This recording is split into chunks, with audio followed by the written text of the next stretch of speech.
ფილმშვიდობისა მოგესალმებით 8 საათი 30 წუთი შესრულდა დღეს 21 მარტია მადლობა რომ გიყურებთ გვისმენ დავიწყოთ მილოცვით გუშინ ძალიან გაგვახარეს ჩემი ფეხბურთელებმა იცით რომ სომხეთის ნაკრებთან დამაჯერებელი გამარჯვებით ესე იგი ბრუნდებიან უკვე საქართველოს ჩვენი ბიჭები და ველოდებით განმეორებით მატჩს ძალიან საჭირო დროული გამარჯვება იყო და იგივე განწყობთ ჩვენ გჯერა რომ კვირასაც გაგვახარებენ ბიჭები და ულოცავთ ყველას ამ გამარჯვებას რა თქმა უნდა და წინ დარწმუნებული ვარ რომ კიდევ ბევრი გამარჯვება გვექნება აღსანიშნავი და საზეიმო განწყობა ნამდვილად დაისადგურებს ჩვენს ქვეყანაში. ყველას მშვიდობიან და წარმატებულ დღეს გისურვებთ. კახამიქიაშვილი სოფიო გუჯავა თქვენთან ერთად ვიქნებით. თუ ინიქნებიან ჩვენი სტუმრები ამას ოდნავ მოგვიანებით მოგახსენებთ. მანამდე ნახოთ საეკლესიო კალენდარი.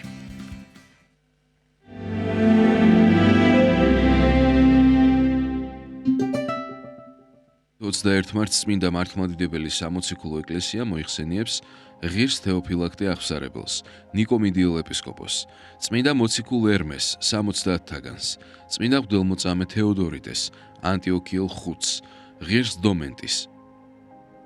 დღევანდელი დღის მფარველი წმინდანების ლოცვით და მეოხებით, უფალმა დაიცვას და დაიფაროს სრულიად საქართველო. ამინ.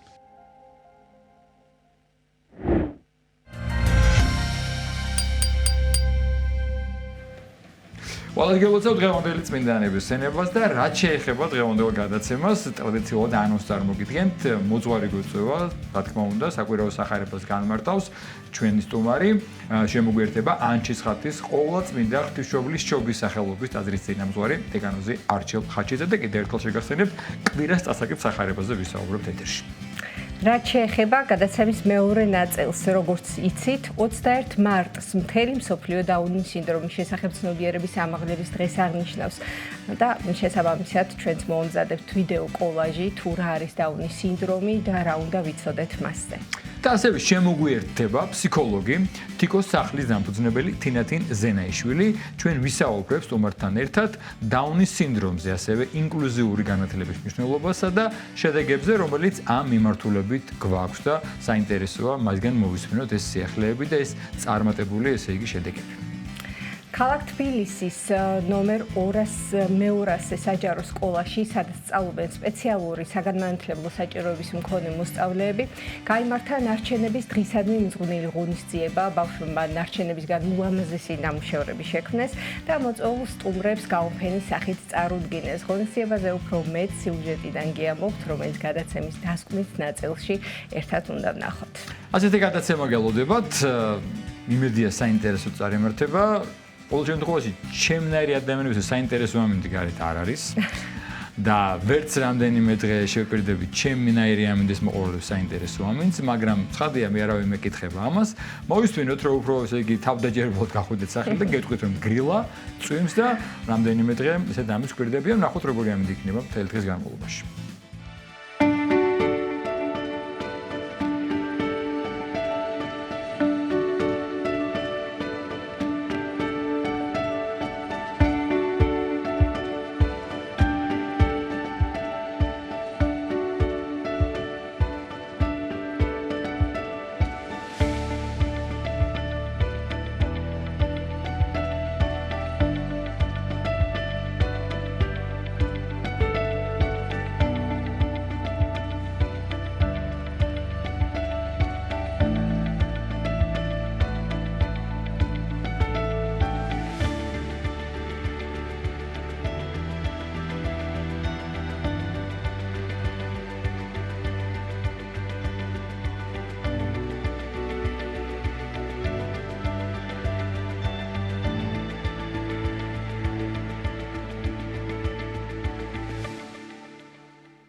კიდევ ერთხელ მოგესალმებით პირველ სტუმარს წარმოგიდგენთ ანჩისხატის ყოვლადწმინდა ღვთისმშობლის შობის სახელობის ტაძრის წინამძღვარი დეკანოზი არჩილ ხაჭიძე, რომელიც ჩვენს ეთერში კვირას ღვთისმსახურებაზე წასაკეთ სახარებას განმარტავს. დილამშვიდობისა მამა არჩილ, მადლობა სტუმრობისთვის დაგულოცეთ. დილამშვიდობისა თქვენ და თქვენს მაყურებლებს. კვირის სახარებას განმარტოთ, აქვე ვიტყვით, რომ დიდმარხვის პერიოდში ვარ და ყოველ კვირას განსაკუთრებული, ესე იგი, თავისი მნიშვნელობა აქვს. ჯვრისთაყვანისცემა აღენიშნება კვირას და პირველ რიგში გითხარით, რას გულისხმობს ჯვრისთაყვანისცემა, რატომ წესაწმინდა ეკლესია მარხვის ამ პერიოდში, ამ კვირას და შემდგომ სახარება, რომელიც დაკავშირებული იქნება ცხადია ამ დღესთან. კიდევ ერთხელ უერთდები თქვენს მილოცვას, დღეს ნამდვილად გახარებულია ჩვენი ხალხი და აღნიშნავთ იმას, რომ ჯვრის თაყვანისცემა და ჯვარი ეს არის ერთ-ერთი უდიდესი სიმბოლო ქრისტიანობაში, არა ერთადერთი, მაგრამ ალბათ ყველაზე ცნობილი სიმბოლო ქრისტიანობისა და ყოველი ქრისტიანის აღმნიშვნელიც. და ვიცით, რომ ჯვრის ფორმაც ჰორიზონტალური და ვერტიკალური ხაზები განასახიერებს კავშირს ღმერთსა და ადამიანს და ადამიანსა და ადამიანს შორის. ეს განასახიერებს შეკრებას ყველაფრისას, სისრულეს და სისავსეს სამყაროსას. და ჯვრის თაყვანისცემა, რომელიც აღინიშნება დიდ მარხვის მესამე კვირას, აღნიშნავს რას? ერთი ჯვართან დაკავშირებით ჩვენ ვიცით, რომ ძალიან ბევრ ადამიანს აქვს დღემდე რაღაცნაირი გაურკვევლობა არაქრისტიანებს, რომ როგორ სცემთ ქრისტიანები თაყვანს იმ იარაღს, რომელთაც თქვენ რომ გწამთ, რომ თქვენი მხსნელია, თქვენი უფალია, ის ღმერთ კაცი აწამეს. ის კაცი მოკლეს.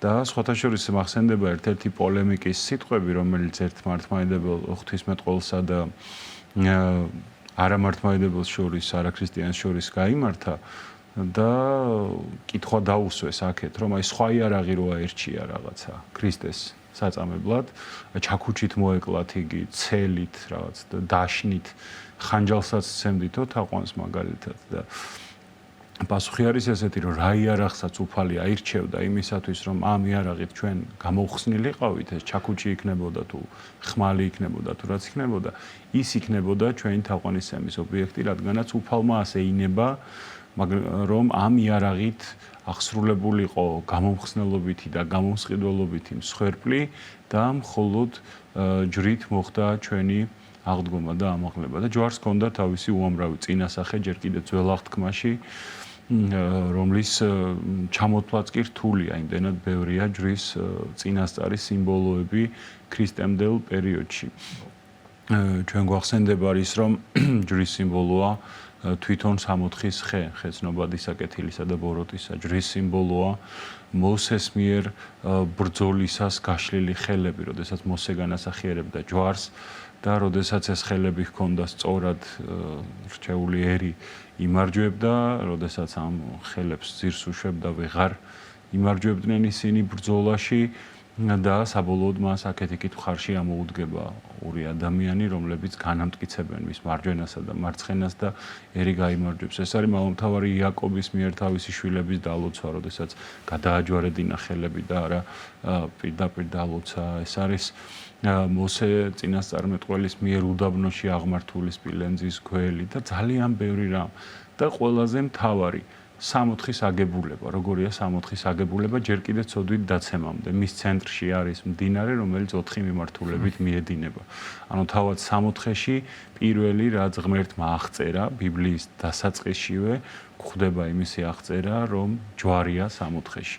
ჯერ კიდევ მანამ, ვიდრე ჩვენთვის ჯვარი გახდება ის, რაც ჩვენთვის იგი დღეს არის და თუ პავლე მოციქულის სიტყვებს დავიმოწმებთ, ჯვარი არის კორინთელთა მიმართ ეპისტოლეში ხაზგასმით აღნიშნავს, რომ ჯვარი წარწმენდულთათვის სიცოცხლეარს, ხოლო ჩვენთვის, ასე ვთქვათ, ცხონების მაძიებელთათვის და პონელთათვის არის ძალი ღვთის.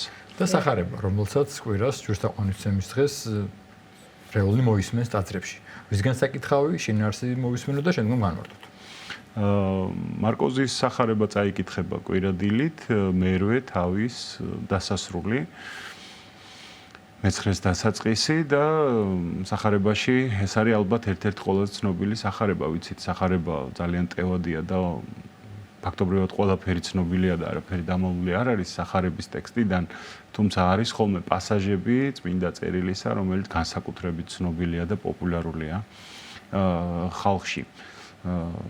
საკვირაო სახარება აღნიშნავს გვაუწყებს მაცხოვრის სიტყვებს, გვახსენებს მაცხოვრის სიტყვებს იმის თავობაზე, რომ ვისაც უნდა რომ შემომიდგეს მე, ანუ გამომყვეს მე, აიღოს საკუთარი ჯვარი, უარყოს თავისი თავი და გახდეს, ასე ვთქვათ, ასე ჩემი მიმდევარი. სხვათა შორის ერთ ძველ ალექსანდრიულ ხელნაწერში ერთი სიტყვა აქვს ამ ფრაზას დამატებული. ვისაც უნდა რომ შემომიდგეს მე, ყოველდღე აიღოს თავისი ჯვარი და გამომყვეს მე.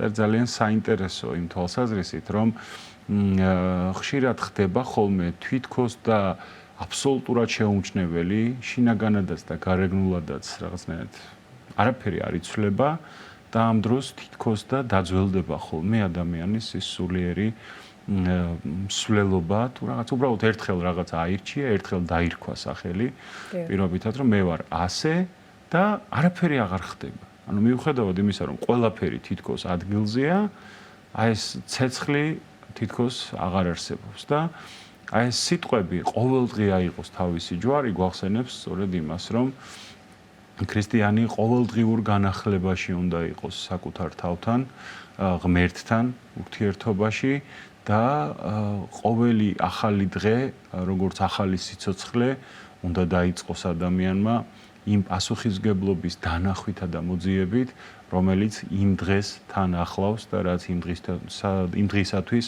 ღმერთმა დაუშვა. კონკრეტულად რომ ვისაუბროთ სახარების შესახებ, მამარჩილ თავდაპირველად რა თქმა უნდა შინაარსი გავაცნოთ უფრო დეტალურად და შემდგომ უკვე განმარტოთ. როგორც მოგახსენეთ, ამ სახარების ცენტრალური ფრაზა ეს არის, ვისაც უნდოდეს რომ შემომიდგეს მე, ანუ გამომყვეს მე, დატოვოს თავისი თავი, აიღოს ჯვარი და გამომყვეს მე. მამარჩილ ეს არის სულ რამოდენიმე მუხლია, 4-ოდე მუხლია და ეს 4 მუხლი ფაქტობრივად ამ მუხლში ერთიანდება. დიახ, მამა არჩილ, როცა ამ სახარებას ვისმენ, ბევრისთვის არის ხოლმე, მათ შორის შეიძლება მრევლისთვის უცნაურია, რას ქვია უარყავ თავი თვისი და თითქოს გონია ახლოს რომ ღმერთი ჩვენ მოგვიწოდებს რომ შენ არაფერი არ უნდა გქონდეს შენი და ჩემი მონა უნდა გახდე, უნდა წამყვე. რას ნიშნავს თავის უარყოფა? და ისე შედგომა ქრისტეს, ისე შედგომა, ისე გაყოლა ღმერთის გზის. რა არის ეცეთ საერთოდ ღმერთის გზაზე გაყოლა ეს ნიშნავს საკუთარ თავის ხელახლა აღმოჩენას. ვიცით ჩვენ რომ აღმოსავლური სიბრძნეც არსებობს, ადამიანი სამნაირი არსებობს. ერთი როგორცაც მას ხედავენ უცხოები, ერთი როგორცაც იგი ხედავს საკუთარ თავს და ერთი როგორცაც მას ხედავს ღმერთი, ანუ მისი შემოქმედი, როგორია იგი სინამდვილეში. ამიტომაც, როდესაც ჩვენ ვამბობთ უარყოს თავი თვისი, ეს თითქოს და რაღაც წინააღმდეგობას წარმოშობს. აბა რაღა? მე თუ არ გადავრჩი, მაშინ რისთვის მოხდება ეს ყველაფერი? ალბათ ესეთი კითხვა რომ დავსვათ, რომელიც ბევრჯერ დასმულა ხოლმე, ადამი რომელიც 64-ში მიწას უვლიდა, მეფე იყო თუ გლეხი? არადა მეფეც იყო და გლეხიც, უბრალოდ ამ საქმიანობის შინაარსი იყო კურთხეული და გაუმდინარე აქედან გლეხობა და მეფობა ერთმანეთისგან იქ არ სხვაობდა, რადგანაც მისი საქმიანობა იყო ღვთის წინაშე და იყო დალოცვილი. ამიტომაც უარყავ თავი თვისი, ეს არ ნიშნავს საკუთარი თავის განადგურებას, ეს არ ნიშნავს საკუთარი თავის დავიწყებას, პირიქით ეს ნიშნავს საკუთარი თავის აღმოჩენას. როგორც ამბობენ ხოლმე, ხომ აი რაღაც ყველას გაგვიგონია და ალბათ ჩვენც გვითქვამს, რომ ეს ჩემ თავს ვებრძვი. თავისთავად ჯერ ფსიქოლოგიურად ინგრევა ადამიანი, იმიტომ რომ ვეღარ იგებს შენი ცნობიერი თუ არაცნობიერი, მოგებული ხარ თუ წაგებული. არა, ქრისტიანობა არ არის ბრძოლა საკუთარ თავთან. ქრისტიანობა არის ბრძოლა საკუთარი თავისათვის. და ჩვენთვის ეს უნებებიც ვთქვათ, ეს არ არის სადღაციდან მოტანილი რაღაც. ეს არის ჩვენივე გრძნობები, ჩვენივე უნარები, რომლებიც დამახინჯდნენ, რომლებიც გავიდნენ ჩვენი კონტროლიდან და ფაქტობრივად ჩვენ ვცდილობთ დაკარგული ტერიტორიების დაბრუნებას. საკუთარი თავის უკონტროლო სივრცეების უკონტროლო სივრცეებზე კონტროლის აღდგენას, საკუთარი თავის გამთლიანებას, რომელიც დამსხვრეულია. ეს არის სულიერ ცხოვრების და ჩვენი ასე ვთქვათ ასკეტიზმის რა დონეზეც ჩვენს მოღვაწეობას შეიძლება ასკეტიზმი უწოდოთ ეს გულმოდგინება და შინაარსი და ამიტომაც ჩვენ როდესაც ვამბობთ უარყავენ თავისთვის უარყავენ ის თავი რომელიც ძველია გვახსოვს ჩვენ უფალი რას ამბობს რომ ახალ ღვინოს არავინ ჩაასხამს ძველ ტიკებში რატომ იმიტომ რომ ის ძველი ტიკი იმ ახალ ღვინოს რომელიც მძლავრია ვერ შეიკავებს ვერ დაიჭერს და გასკდებაო ძველი ტიკი და ღვინოთ დაიქცევა და ეს ჭურჭელი ტიკი ამ შემთხვევაში ტიკად გაფუჭდება. ანალოგიურად ესე თუ ჩვენ გვინდა რომ ის მარადის ახალი, იმიტომ რომ ქრისტიანობაში ახალი აღთქმა არ არის ახალი მხოლოდ ძველთან მიმართებაში. ახალი აღთქმა არის მამათა განმარტებით მარადიული სიახლე. მარადიულად დაუძველებელი ინფორმაცია, რომელიც უფალმა ჩვენ გადმოგცა. რომელიც ახალი იქნება ყოველთვის ვიდრე მეორედ მოსვლამდე და მეორედ მოსვლის შემდეგაც, რადგანაც იგი არის მოცემული ჩვენთვის უფლის მიერ და მისი შემეცნება მოგვეცა ყოვლადწმინდა სამების და ერთარსება ღმერთის მიერ. პირადად მოგვეცა, იმიტომ რომ ქრისტე განკაცდა ამის ნებით და კურთხევით და სულიწმინდამ სულმანუგეშინისმცემელმა გვასწავლა ჩვენ ყოველივე რაც ქრისტემ ჩვენამდე მოიტანა და ეს იოანეს სახარებაში ძალიან მკაფიოდ არის არაერთგზის განმარტებული. ამიტომაც აი ამ მარადიულ სიახლესთან ურთიერთობაში ჩვენ ვტოვებთ ძველ ჩვენ თავს იმისათვის რომ განვახილდეთ, იმისათვის რომ ვიცვლებოდეთ სწორად და ამითი ჩვენ ნამდვილ ჩვენ თავს მოვიპოვებთ. თუ ნეტარი ავგუსტინეს სიტყვებს გავიხსენებთ, ჩვენ მუდმივად ვიცვლებით იმისათვის რომ უცვლელი დავრჩეთ. ხო, ანუ ვიცვლებით იმიტომ კი არა რომ სხვა გავხდეთ, იმისათვის რომ ნამდვილად ჩვენ ვიყოთ. და ალბათ ეს კითხვა არ დაისმება მაშინ, როდესაც იგივე თქვა თავის უარყოფაზე მაქვს ახლა საუბარი, თუ რატო უნდა უარყო მე ჩემი თავი. თუ ადამიანს სწორად აქვს გააზრებული ქრისტიანს, სწორად აქვს ნაფიქრი, თუ რას ნიშნავს საკუთარი თავის უარყოფა, რას გვასწავლის სამთ უფალი და შესაბამისად, როდესაც გვაქვს სწორი ცოდნა, ამ სწორი ცოდნის მიღება შეიძლება როგორც ლიტერატურის მეშვეობით, ხო, სასულიერო საეკლესიო ლიტერატურის მეშვეობით, ასევე მოძღვართან გასაუბრებით თავისთავად, ანუ არც ერთი მოძღვარი არ იქნება უარზე ნამდვილად, რომ ყოველი სიტყვა, რომელიც ადამიანისთვის გაუგებარია, რომ განუმარტოს თავის მრევლს. შეიძლება იმ ეკლესიის იმ ტაძრის მრევლი არ არის, მაგრამ ადამიანი, რომელიც მიდის მოძღვართან, მოძღვარი ნახულობს მისთვის ნებისმიერ შემთხვევაში დროს, რომ უფლისაკენ სავალ გზა მისთვის საინტერესო გახადოს, მისაღები გახადოს და სწორად აუხსნას შესაბამისად, რომ ეს ინფორმაცია და ეს კითხვები, რომელიც ადამიანს გააჩნია, მისთვის იყოს ნათელი და ასე ვთქვათ, უფრო შეიცნოს უფალი. ამისთვის არის საჭირო, რომ ჩვენ ყოველ შაბათ-კვირას ვიაროთ ტაძარში, გავეცნოთ და მოვისმინოთ სახარების ესა თუ ის თავი და შესაბამისად აღარც გაჩნდება ალბათ უკვე ეს კითხვები, თუ რატო უნდა უარყო მე ჩემ საკუთარი თავი. ზოგს გონია, რომ ეს არის თავისუფლების დათმობა და აქაც ვაწყდებით ამ საკითხს, რომ თავისუფლება რას წარმოადგენს რეალურად, ესეც არ არის გააზრებული. ცხოვრება ქრისტიანობას ეწოდება გზა. და არა მისამართი. ეს არის გზა, რომელსაც ადამიანი სულ უნდა მიუყვებოდეს. თუ სადღაც გაჩერდა ქრისტიანი, თუნდაც კარგი არა მარტო ცუდის რაღაც პრობლემის გამო, არამედ თუნდაც კარგის გამო, რომ აი რაღაცას მიაღწია და აი გაჩერდა, რომ რას მივაღწიე, იგი უკვე უშვებს შეცდომას. რადგანაც ქრისტიანობა არის გზა. და უფალი სწორედ ამ და რა კი ქრისტე ამბობს რომ მე ვარ გზა, მე ვარ ჭეშმარიტება და სიცოცხლე, ეს ქრისტესადმი მიყოლა ნიშნავს ზუსტად ამ გზაზე მსვლელობას და რადგანაც ღმერთი უსასრულო, ესე იგი ჩვენც უსასრულო მარადიულ წინსვლას ვირჩევთ, როდესაც ვადგებით ქრისტეს გზას. ვიღაცისთვის ეს შეიძლება შემაშინებელიც იყოს, რომ როდის დამთავრდება ეს ყველაფერი, თურმე ბოლო არ ქონია, მაგრამ საქმეც ამაშია, რომ ღმერთს არ ეშინია ჩვენი და ღმერთს არ აქვს იმისი პრობლემა, რომ ადამიანი თურმე ერთ დღეს მას დაეწევა და გაუსწრებს. არა, ჩვენი უფალი არის ის სრულყოფილი პიროვნება, რომელსაც ვერასოდეს ვერ დავეწევით ჩვენ და ვერასოდეს სრულად ვერ შევიმეცნებთ, მაგრამ მარადიულად კი შეგვიძლია უახლოვდებოდეთ მას. აქედან გამომდინარე აი ამ გზაზე სვლა არის ძალიან სწორი და ძალიან აუცილებელი ყოველი ქრისტიანისათვის და არჩევანიც აი ეს აიღოს ჯვარი თვისი ეს ნიშნავს საკუთარი პასუხისმგებლობის აღებას, საკუთარი ცხოვრების შეფასებას, იმიტომ რომ აი რამდენ ადამიანს უთქვამს რომ დილით ვიღვიძებ და არ ვიცი რა გავაკეთო. ცხოვრებას რა აზრი აქვს.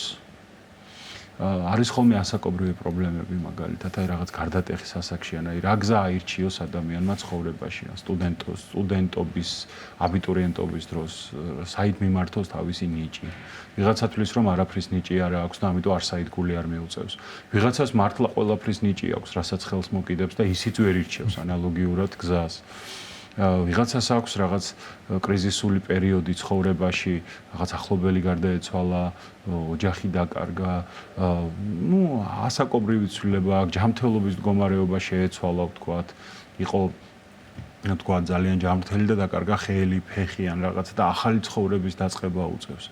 და აი ეს შინაგანი ცეცხლი რომ როგორც შეგიძლია შენ ისე უნდა განახლდე და არა მხოლოდ გარეგნული სტანდარტებით შეაფასო და ამ ქვეყნიური სტანდარტებით შეაფასო შენი არსებობა, რომ თურმე თუ აი ასე და ასე არ ახარ დამთავრდა შენი ცხოვრება, ეს ძალიან მნიშვნელოვანია. და ამიტომ აუცილებელი რომ ყოველდღიური რეალობიდან გამომდინარე იღებდეს ადამიანი თავის ჯვარს. ანუ იმ დღის საქმის დანახვის უნარი კონდეს ქრისტიანს. ქრისტიანის და ზოგადად ალბათ შემოქმედი ადამიანის და შრომელი ადამიანის ერთ-ერთი მთავარი პიროვნული თვისება არის ის, რომ იგი თვითონ ხედავს რა არის გასაკეთებელი. ანუ მიდის და ხელს კიდებს რაღაცა საქმეს. ის არ არის არმაცი. და ეს აღიღოს ჯვარი თვისი და შეომიდგეს მე, ეს ნიშნავს სწორედ ადამიანის პასუხისმგებლობას, ქრისტეს თანამებრძოლობას. რომ უფალი მოვიდა ამ ქვეყნად იმისათვის, რომ სამყარო განეახლებინა, სამყარო შეეცვალა და მართლა აღარასოდეს ყოფილა სამყარო ისეთი, როგორიც იყო მანამდე და ჩვენ ვირჩევთ აი ამ გზით მასთან ერთად ამ შრომაში, რომელიც გრძელდება ვიდრე მეორედ მოსვლამდე, ყოფნას და მონაწილეობას. მამა არჩილ, ჩვენ ვიცით რომ ერთი როგორც სამართლიანი მსაჯული არავის არ დააკისრებს იმაზე მეც რას მას არ შეუძლია ზიდვა და ის ჯვარს არ მოგცემს რომელსაც ჩვენ ვერ ვზიდავთ, ხო?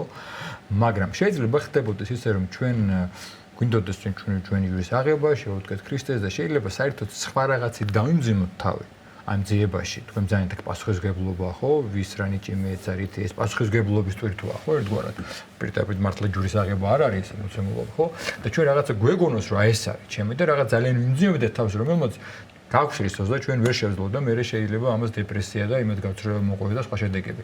აი ეს რა მომენტია რომ ჩვენ სწორად მივხვდეთ რას ნიშნავს რა ჯვარია რა რისი ზიდვა გეკისრება ჩვენ და არა ის რაც საერთოდ არ გეკისრება რომელმაც შეიძლება დაგვამძიმოს და ვერ გვინახავს ხო რომ საერთოდ ვარყოს თავისთვის კი არა ყველაფერს ვარყებ.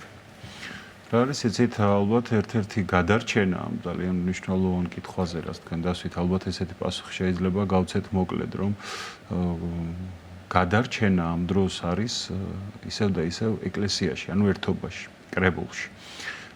დღეს და არა მარტო დღეს, საუკუნეების განმავლობაში ბევრი ადამიანი თვლის, ამ ბალანსის დაუცველობაზე ვისაუბროთ, მოდით, რომ ბევრი ადამიანი თვლის, რომ მას თავისთვის სწამს და არ ჭირდება ერთობაში, ანუ ეკლესიაში ყოფნა. არადა ჩვენი სარწმუნოება არის საეკლესიო არასოდეს აი მამაო ჩვენოს არ ვამბობთ ჩვენ მამაო ჩემო. ადამიანი არასოდეს არ გულისხმობს თავის თავს მარტო. სასულიერო პირს ეს არის ჩვენი სარწმუნოების ანაბანა. სასულიერო პირს მიუხედავად იმისა რომ აი მე შეიძლება მე დავითნის საკითხავით წავიკითხო, რაღაც თქვათ ვიგალობო, ყველაფერი გავაკეთო, ჩემ თავს მოვემსახურო, მარტო არ შემიძლია წირვა ჩავატარო, ამისი უფლება არ მაქვს. ანუ მთავარი საეკლესიო ღვთისმსახურება, ლიტურგია. სიტყვა ლიტურგია რას ნიშნავს?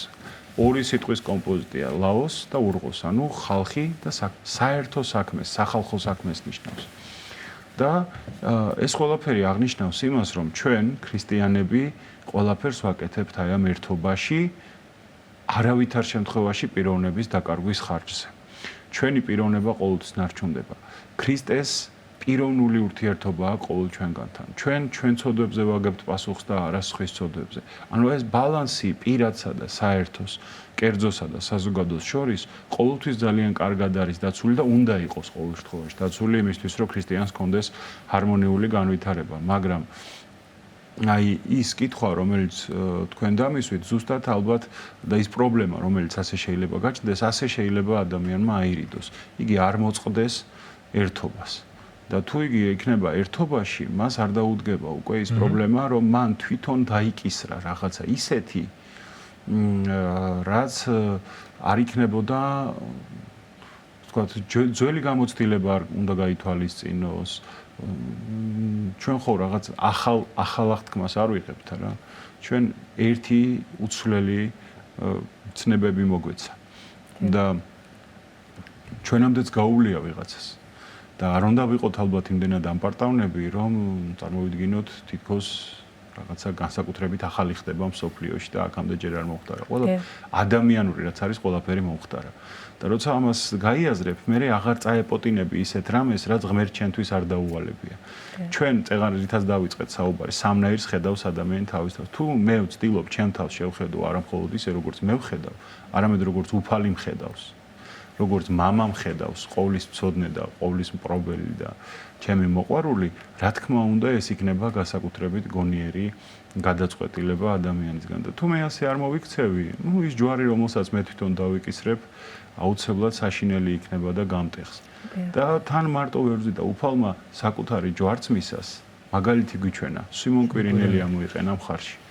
და თუ ჩვენ რაღაცას ვეპოტინებით, იქაც უნდა გავიაზროთ ჩვენ ვის დაუდგებით გვერდში და სხვა ვინ დაგვიდგება გვერდში, რადგან პავლე მოციქულმაც ეს გვასწავლა, ერთმანეთის სიმძიმე იტვირთეთ და ესრეთ აღასრულეთ რჯული იგი ქრისტეს.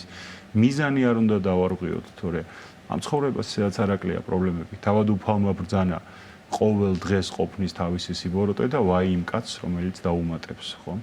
ვაი იმ კაცს, რომელიც ყოველდღიურობას კიდევ უფრო დაამძიმებს, დაძაბავს და გაართულებს საკუთარი თავისთვის თუ სხვა ადამიანებისთვის. პრობლემები ისედაც ბევრია. და მერთობაშიც არის სწორედ ის პასუხისმგებლობა ხომ, რომ ჩვენ თითოეული ჩვენგანი ამ მერთობისა პასუხისმგებლები ვართ ერთმანეთისადმი, იმიტომ რომ ჩვენი ცხოვრების წესი, როდესაც ტაძარს დავტოვებთ, შესაბამისად მეტყველებდეს იმაზე, რომ ნამდვილად სწორ გზაზე ვდგავართ და არ ვცდებით უფლისაკენ სავალ გზას, არ დავაბრკოლოთ ამით ჩვენი ერთობის წევრი, ასე ვთქვათ, ხო?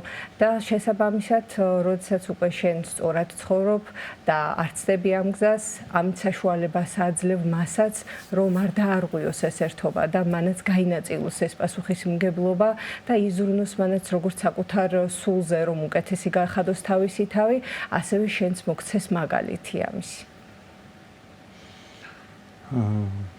ხო, აი ეს ერთობის განცდა არის ძალიან მნიშვნელოვანი და ეს ჯვრის აღებაც ეს პიროვნულ პასუხისმგებლობას გულისხმობს. ოღონდ ეს პიროვნული, რომელიც როგორც ქრისტეს ჯვარმა ყველასთვის გაშალა, ასე ვთქვათ, ფრთები და ყველასთვის გააღო ზეცა, ასევე ყოველი ადამიანის პასუხისმგებლობა უამრავი სხვა ადამიანისთვის იქცევა ხოლმე ნუგეშად და მაგალითად. მოღვაწეებმა ხო აიღეს საკუთარი ჯვარი. და ეს მოღვაწეები ვიცით უამრავი. თუნდაც სახელები აქვს წმინდანებს, ხო, ნაირ-ნაირი, ვიღაცას ქვია მოწყალე, ვიღაცას ქვია მარხველი, ვიღაცას ქვია რჯულმდებელიო. ანუ სხვადასხვა ღვაწლი იტვირთა იმ ხალხმა თავის ცხოვრებაში, მაგრამ ამ ჯვრის აღებით მათ მაგალითი მოგცეს იმისი, თუ როგორ შეიძლება გავაკეთოთ ჩვენც რაღაცა კარგი საქმე. სხვა შორის აი გრიგოლ დიდი რომის დიდი მღვდელმთავარი და მოძღვარი სოფლიო მოძღვარი და ერთ-ერთი მნათობი სოფლიო ეკლესიისა, როდესაც ჩამოთვლის თავის ცნობილ შრომაში დიალოგონში თუ რა სარგებლობა მოაქვს წმინდანთა თაყვანისცემას, პუნქტებად ჩამოთვლის ძალიან მოწესრიგებულად და რამოდენიმე პუნქტი შეიძლება გავიხსენოთ, რომ ერთი ის რომ გვაძლევენო ნუგეშს წმინდანები, ანუ ის ვინც ჯვარი აიღო, რომ თურმე რაღაც გაკეთება შეიძლება. ანუ ადამიანს შეიძლება ეგონოს, რომ მაინც არაფერი არ გამოვა. ნუგეშს. მეორე, იგებო რა უნდა გააკეთო. იმიტომ რომ თურმე როგორი შეიძლება იყოს ეს ღვაწლი. და იგებ მე იმას შენ თავი არ გონია ყველაზე მაგარი, იმიტომ რომ გეგონა შეიძლება რომ შენაკეთებდი რაღაც აღმოაჩენ რომ შენზე მეტი სხვას გაუკეთებია და ასე შემდეგ და ასე შემდეგ. ასე რომ პიროვნული პასუხისგებლობა, პიროვნული სურვილი და ის რომ სხვის ჯვარს არ უნდა წაეპოტინა. ყველას აქვს საკუთარი ჯვარი და ის კუთხეები, რომელიც გვაქვს შვილისა, მშობლისა, დედმამიშვილისა, მამულიშვილისა და ასე შემდეგ, ყველამ თავთავის ცხოვრებაში ეს პასუხისგებლობა შეძლების დაგვარად ღირსეულად უნდა ატაროს. დიდი მადლობა. ღმერთმა ყველას უშველოს ამ გზაზე. დიდი მადლობა ანჩისხატის ყოვლადწმინდა ღვთისმშობლის შობის სახელობის თასრის წინამძღვარი დეკანოზი არჩილ ხაჩიძე გვესაუბრებოდა.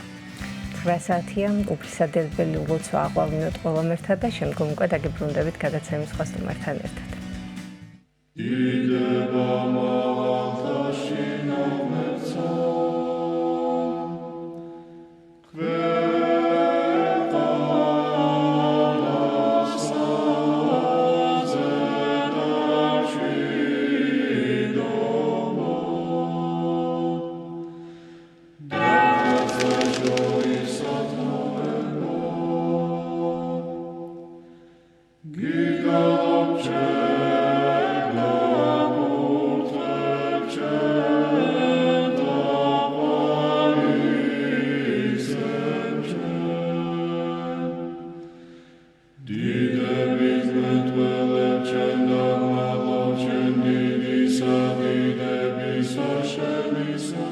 ამოუჩვენო, რომელი ხარ ცათაშინა, წმინდა იყავნ სახელი შენი, მოვედინ სუფევა შენი, იყავნ ნება შენი, ვით არცა ცათაშინა, ეგრეცა ქვეყანასა ზედა.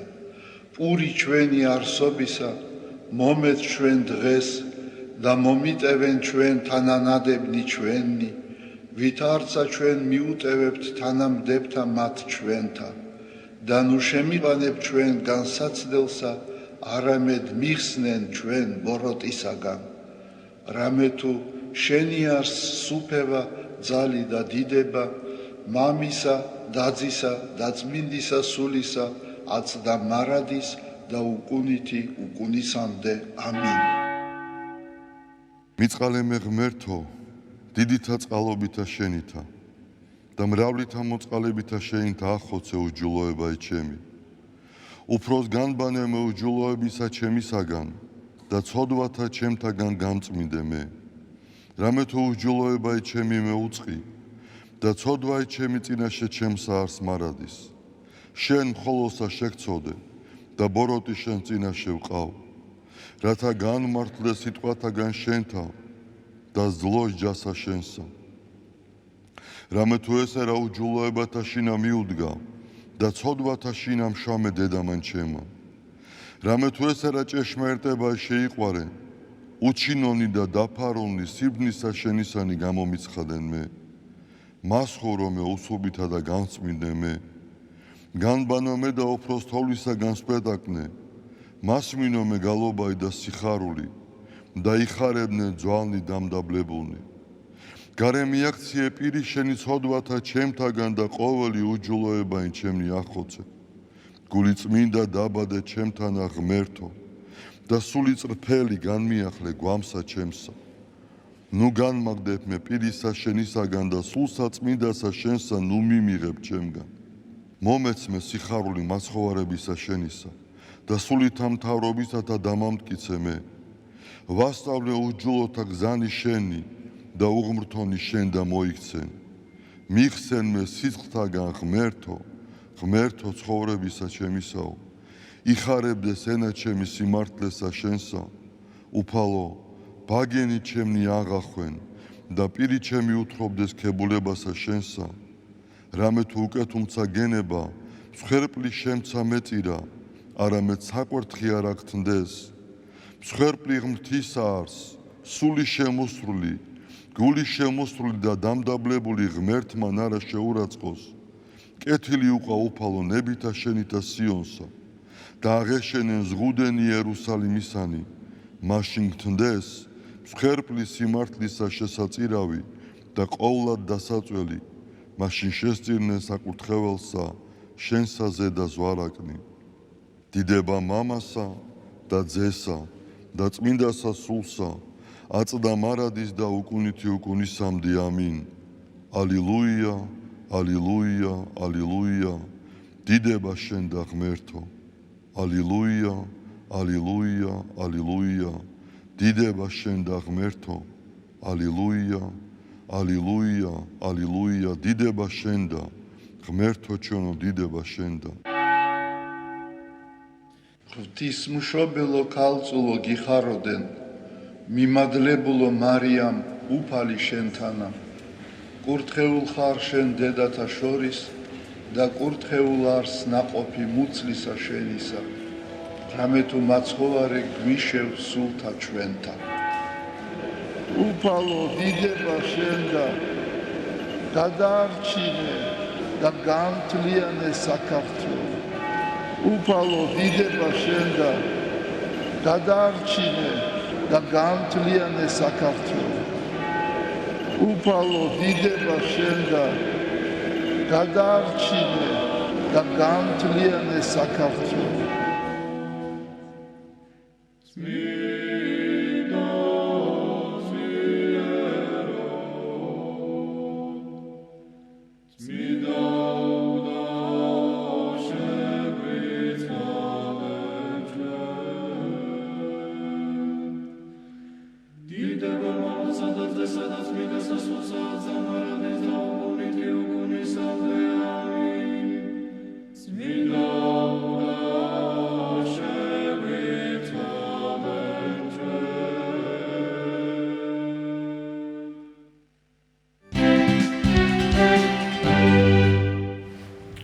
ერთსულოვნების დილა კვლავ პირდაპირ ეთერშია. დღეს 21 მარტია და სწორედ დღეს მთელი მსოფლიო დაუნის სინდრომის შესახებ ცნობიერების ამაღლების დღეს აღნიშნავს.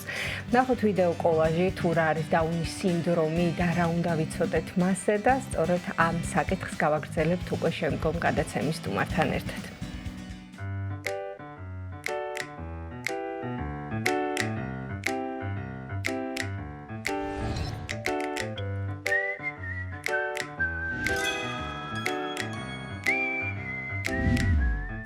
სტატისტიკის მიხედვით, მთელ მსოფლიოში ყოველი 800 ბავშვიდან ერთი დაუნის სინდრომით იბადება. დაუნის სინდრომი ერთ-ერთი ყველაზე გავრცელებული გენეტიკური მდგომარეობაა, რომელიც განპირობებულია ქრომოსომათა რაოდენობის ცვლილებით. ეს არის ადამიანის მდგომარეობა, რომელიც წარმოადგენს სინდრომს და არა დაავადებას. სინდრომს, ანუ ერთობლივად გამოვლენილი ნიშნების კომბინაციას, რომლებსაც საერთო მიზეზი აქვს.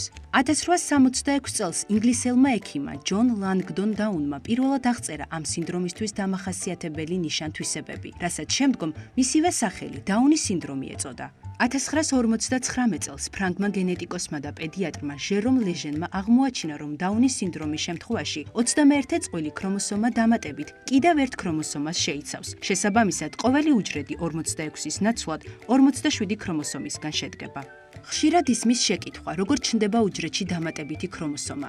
ითვლება, რომ დამატებითი ქრომოსომის არსებობა უჯრედის არასწორი გაყოფის შედეგია. მრავალი წელია აღნიშნული სინდრომის გამომწვევი მიზეზი გენეტიკოსთა და მეცნიერთა შესწავლის საგანია. რატომ არ შორდება ქრომოსომების წყვილები ერთმანეთს და რატომ ირღვევა უჯრედის გაყოფის პროცესი? ამის მიზეზი დღემდე უცნობია და უკვე საუკუნეზე მეტია კვლევის საგანს წარმოადგენს.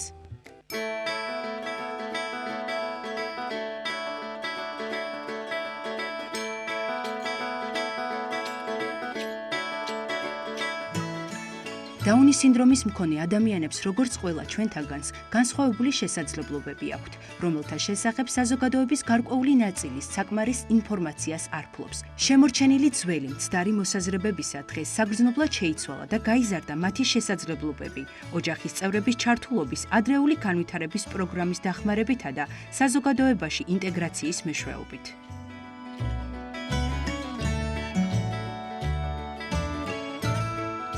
აღსანიშნავია, რომ დღეს დაუნის სინდრომის მქონე ადამიანების სიცოცხლის ხანგრძლივობა მნიშვნელოვნად გაიზარდა, რასაც ხელი შეუწყო სწორმა და დროულმა სამედიცინო მეთვალყურეობამ და მათთვის საჭირო სამედიცინო მომსახურების ხელმისაწვდომობის გაზრდამ. შედეგად, სიცოცხლის ხანგრძლივობა ისეთივეა, როგორც საშუალოდ ზოგად პოპულაციაში.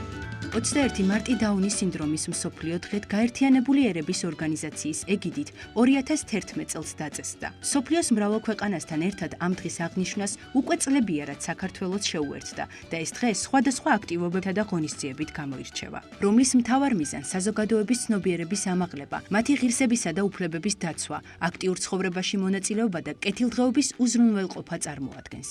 ამ მიზნით არაერთი საინტერესო კამპანია განხორციელდა, მათ შორის ჭრელი წინდების აქცია, ასევე მთავარი და დასამახსოვრებელი გზავნილი, მეგობრები ქრომოსომებს არ ითვლიან. საზოგადოებაში არაერთი მცდარი მოსაზრება არსებობს დაუნის სინდრომის მქონე ადამიანების შესახებ, რომელიც სინამდვილეს არ შეესაბამება. აღნიშნულ ფაქტს საფუძვლად არასწორი ინფორმაციის გავრცელება უდევს, რომელიც არც რეალობაზეა დაფუძნებული და არც სამეცნიერო კვლევებზე. არასწორი ფორმებია მიმართვის დროს, დაუნის სინდრომით დაავადებული, დაუნიზმით დაავადებული, დაუნი. სწორი ფორმაა დაუნის სინდრომის მქონე ადამიანი. ნიშნულოვანია, როდესაც ვესაუბრებით დაუნის სინდრომის მქონე ადამიანს ან მის ახლობელს, მოვიხსენიოთ იგი სახელით და საუბრისას წინა პლანზე გამოვიყვანოთ პიროვნება ადამიანი. დაუნის სინდრომის მქონე ადამიანის გონებრივი განვითარების შესაფასებლად გამოვიყენოთ ფრაზები: მენტალური შეფერხება, განვითარების შეფერხება. ძველი ტერმინები ინვალიდობა, ინტელექტუალური ინვალიდობა, გონებრივი ჩამორჩენა აღარ გამოიყენება. დღეს ვამბობთ შეზღუდული შესაძლებლობის მქონე პირი.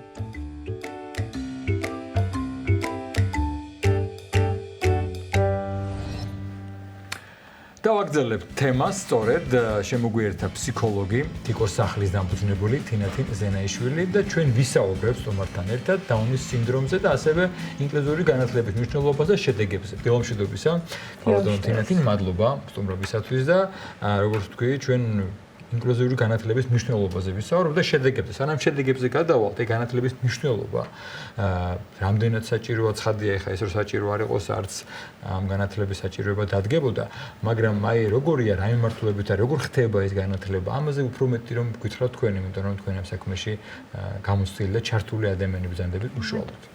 დიდი მადლობა მოწვევისთვის. დღეს ძალიან მნიშვნელოვანი დღეა ყველა დაუნის სინდრომის მქონე ბავშვისთვის და დასწავლისთვის, ულოცავ ყველა მათგანს.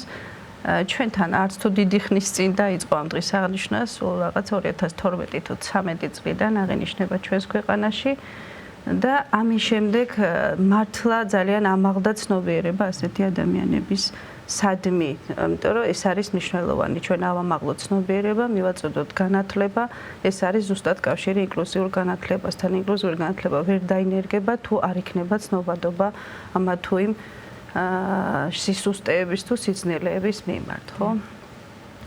ინკლუზიური განათლების მნიშვნელობაზე მე არ დავიწყებ ახალ ვრცელ საუბარს, იმიტომ რომ ყველას გვესმის, ეს არის განათლება ყველასთვის და ძალიან მნიშვნელოვანია ჩვენც აუწყოთ ჩვენმა ქვეყანამ ფეხი ინკლუზიურ განათლებას და ისევე როგორც დღის აღნიშვნა დაუნის სინდრომიანი ბავშვების და არა მარტო, აქ მოვახსენებ აუტიზმის მქონე ბავშვების ცნობიერების ამაღლების დღეც მოვა აპრილს, დიახ, აი ეს დღეებიც უკავშირდება სწორედ ინკლუზიური განათლების შემოსვლას ჩვენს ქვეყანაში, რომელიც დაიწყო დაახლოებით 2006 წლიდან და მას შემდეგ ესე ეტაპ-ეტაპ ინერგება. ვერ გეტყვით რომ ძალიან დიდი და მზარდი შედეგები რა თქმა უნდა არის, თუმცა ის რაც კეთდება ჯერჯერობით მაინც არ არის საკმარისი. პირველ ეტაპზე თითქოს სკოლები კი დაინერგა ინკლუზიური განათლება სკოლებში, მაგრამ არ აღმოჩნდა სკოლები ამისთვის მზად გარკვეულწილად, იმიტომ რომ არ იყო ინფორმაცია. დღეს უკვე ეს ინფორმაცია არის ძალიან დიდი, ძალიან ბევრი პედაგოგიც არის უკვე მზად ამ გამოწვევებისთვის, რასაც ვერ ვიტყვით დასაწყის წლებზე, ხო? იმიტომ რომ ძალიან დიდი ბრძოლა უწევდა მშობლებს რომ გაიხსნათ სკოლის კარები, ბაღის კარები და დღეს უკვე პროფესიული სასწავლებლების კარები და უმაღლესი სასწავლებლების. რა ფსიქოლოგიური ბარიერები არსებობს, თქვათ, როგორ უნდა მოხდეს შემზადება ამისათვის, როგორც მშობლების, ასევე განსაკუთრებული საჭიროების მქონე ბავშვების და თავად მისი კლასელებისთვის. აქ ალბათ ძალიან დიდი მნიშვნელობა აქვს როგორც მშობელს შვილის აღზრდაში და ასევე ძალიან დიდი პასუხისმგებლობა არის მასწავლებელზე თუ როგორ გარემოს შექმნის. რა თქმა უნდა, ამიტომ თქვი მე რომ არ აღმოჩნდა, იმიტომ რომ არ იყო ინფორმაცია ესეთი რაოდენობით, რაც იყო აუცილებელი. ხო, ინფორმაციის არ ქონა და აი ეს ქმნის რაღაცა ფსიქოლოგიურ ბარიერს, ხო? მე როცა არ ვიცი რასთან მაქვს შეხება და რა გავაკეთო, როგორ მოვიქცე, გარკვეულ დაბნეულობას იწვევდა, როგორც მასწავლებლებში, ასე თანატოლებს შორის, რაც უფრო მაღალი იქნება ცნობიერება.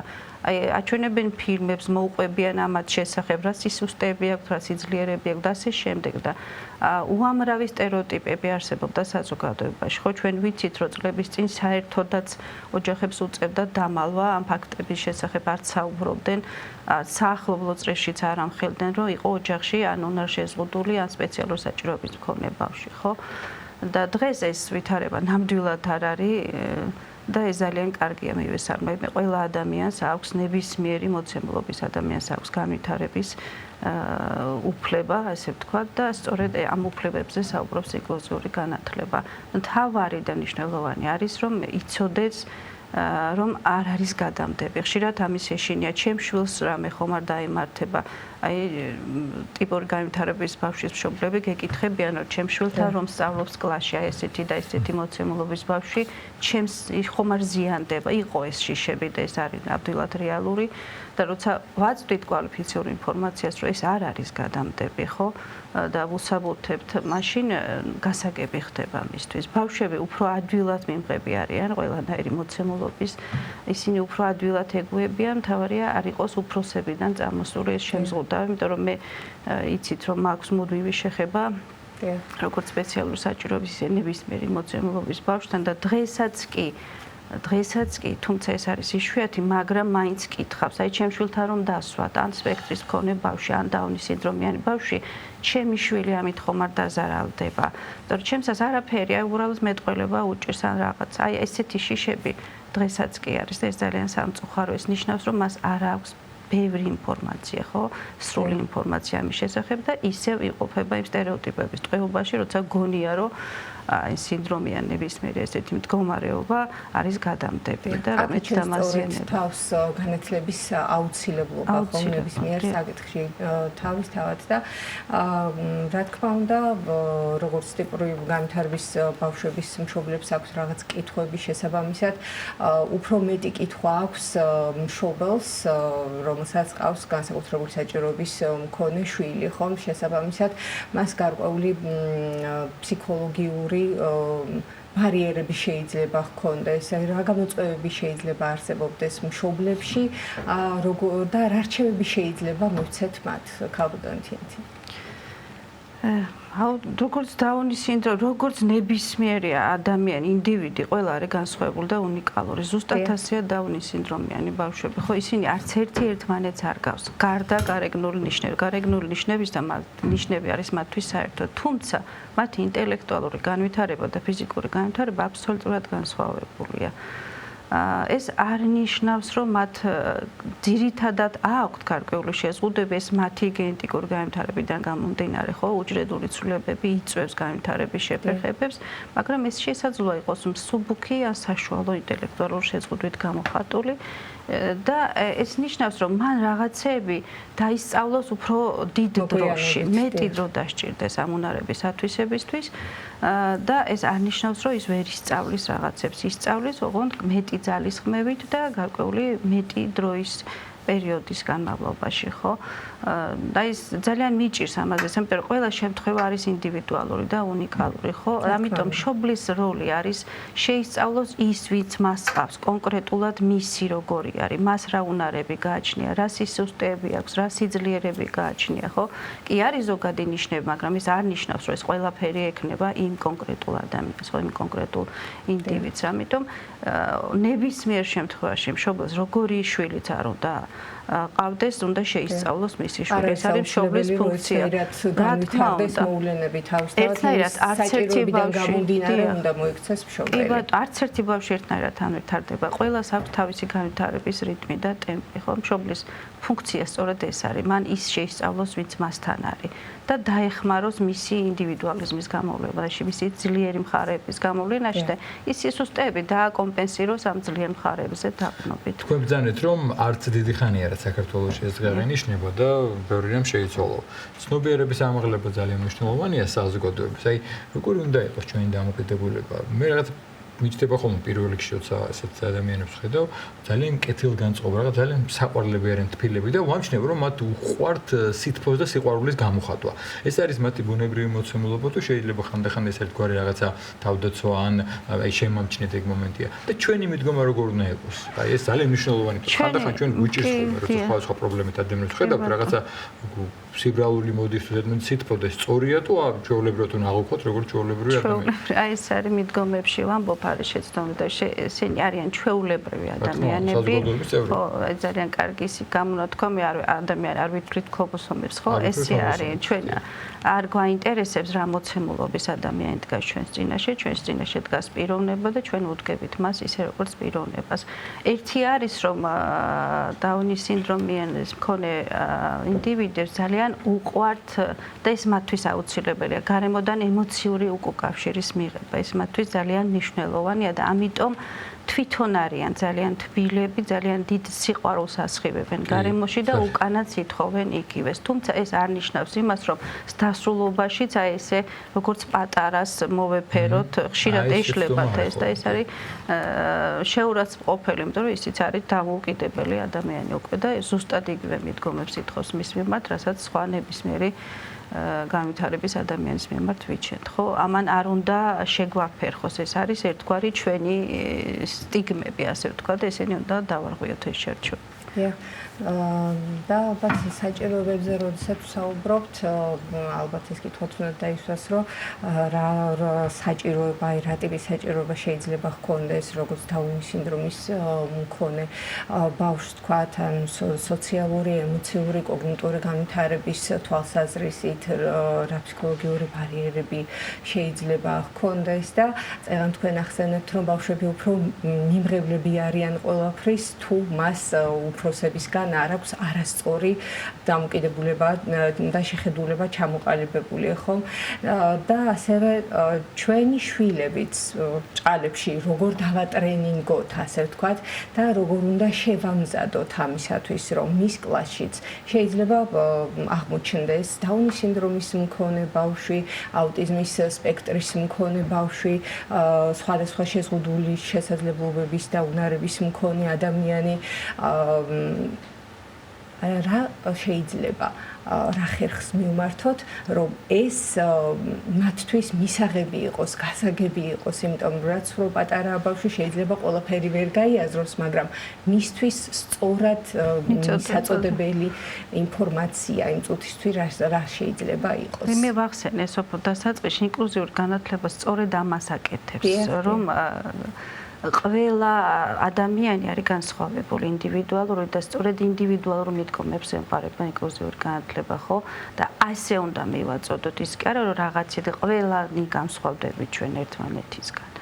ყველანი განსხვავდებით, ყველას გვაქვს ჩვენი რაღაცა ძლიერი მხარე და ყველას გვაქვს ჩვენი სისუსტეები. აი ასე უნდა იყოს მიწოდებული და თვითონ იმის შესახებ რა მოცემულობის ბავშვი გვიზის, იმაზე რა თქმა უნდა მეტი ინფორმაცია. რომ მან იცოდეს, რომ მისი განვითარება არ ეხება სხვას დაუშვათ, იმას აქვს თავისი განვითარების ხაზი, სხვას აქვს თავისი განვითარება, იმიტომ რომ ესენი ერთმანეთს არ ფარავს და ხელს არ უშლის, ხო? არ არის ნახეთ კიდე მომიწევს ამის თქმა, რომ ცნობიერების ამაღლება ნიშნავს მეტი ინფორმაციის მოძიებას ამის შესახებ. ეს უნდა გააკეთოს როგორც მასწავლებელმა, ასევე მშობელმა და მშობლის მისვლა სკოლაში მე ხშირად ვურჩევდი ხოლმე ტრენინგებზე, როცა მყავდა შეზღუდული შესაძლებლობის მქონე ბავშვის მშობლები ესწრებოდა ტრენინგებს, რომ თვითონ მისულიყვნენ უშუალოდ სკოლაში, იმიტომ რომ თვითონ ყოველთვის აქვთ ხოლმე დიდი ინფორმაცია ამის შესახებ და ეს ინფორმაციები მიეწოდებინათ სკოლა ბავშვებისთვის, მასწავლებლებისთვის, ხო? თუმცა დღეს ამ კუთხით გაცილებით უკეთ არის საქმე. ნამდვილად არის ეს ინფორმაცია, ნამდვილად არის ხელმისაწვდომი და ნამდვილად დიდი ნაბიჯები იდგება და არაერთი პროგრამები არსებობს დღეს სახელმწიფოში.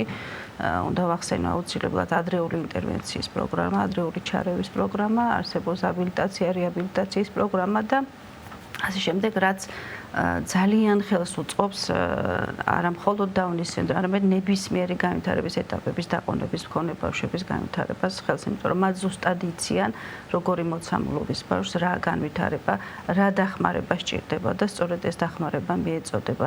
დაუნის სინდრომიანებს სჭირდებათ ფიზიკურ განვითარებაში დახმარება, მეტყველების განვითარებაში დახმარება, იმიტომ რომ მათ ეს სისტემები აქვთ თავიანთი გარეგნული და უჯრედული აგებულებიდან გამომდინარე, ხო?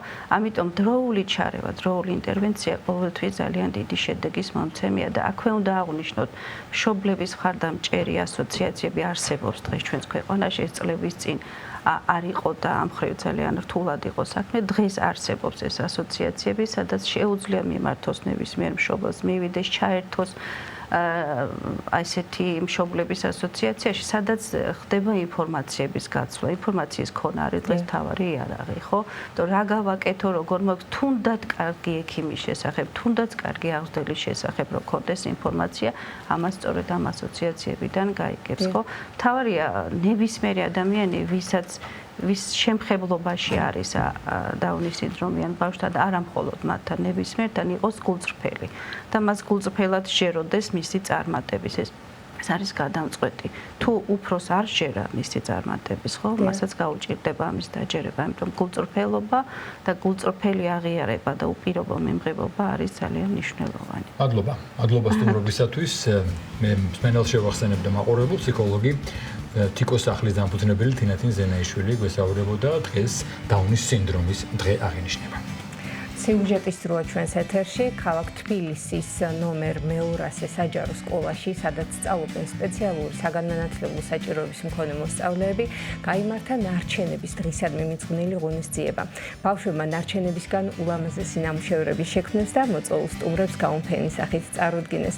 ღონისძიებაზე უფრო მეც, რა თქმა უნდა, სიუჟეტიდან გიამბობთ.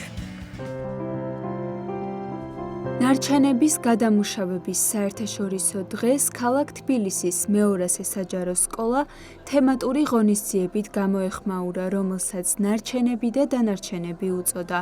სპეციალური საგანმანათლებლო საჭიროების მქონე მოსწავლეებმა, პედაგოგებთან და სხვა სკოლების მოსწავლეებთან ერთად გარემოს სხვადასხვა ნარჩენისგან ნახატები, აქსესუარები და დეკორატიული ნივთები შექმნეს.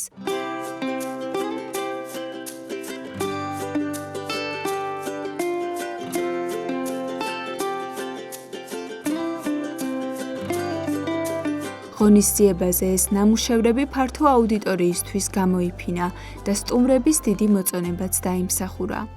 ნარჩენების საერთაშორისო დღე აღინიშნება, მართვის საერთაშორისო დღე და ჩვენს გადავწყვიტეთ, რომ ჩვენი წვლილი შეგვეტანა ამ მიმართულებით და შევიმუშავეთ ასეთი პროექტი ნარჩენები და დანარჩენები. სიცოცხლეს შევძინეთ მეორედ მასალებს. დედამიწა ჩვენია და ვისაც როგორ შეგვიძლია და რა შეგვიძლია, ისეთი წვლილი უნდა შევიტანოთ ამ მიმართულებით. ვცდილობთ, რომ ისინი ჩავთოთ ამ მიმართულებით და ჩვენმა საზოგადოებამ გაიცნოს ეს ჩვენი ბავშვები, როგორ შეაქვთ მათ თავისი წვლილი დედამიწის გასუფთავებაში.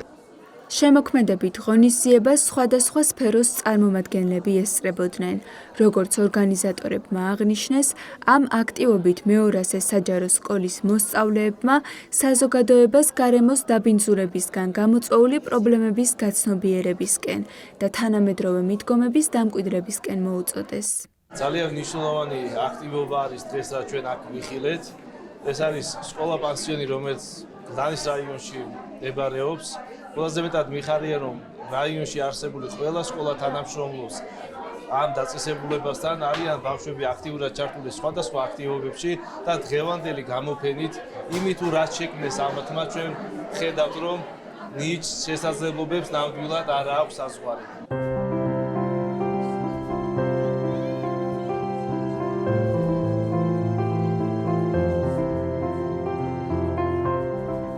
თბილისის 200 საჯარო სკოლა წარმოადგენს რესურს სკოლას და მისი სასწავლო სააღმზრდელო საქმიანობა მიმართულია მოსწავლეების კოგნიტური, აკადემიური, სოციალური და ადაპტური უნარების განვითარებაზე. ღონისძიების მიზანსაც სწორედ ეს წარმოადგენდა. სპეციალური საგანმანათლებლო საჭიროების მქონე მოსწავლეების სოციუმში ინტეგრაციისა და სოციალიზაციის ხელშეწყობა.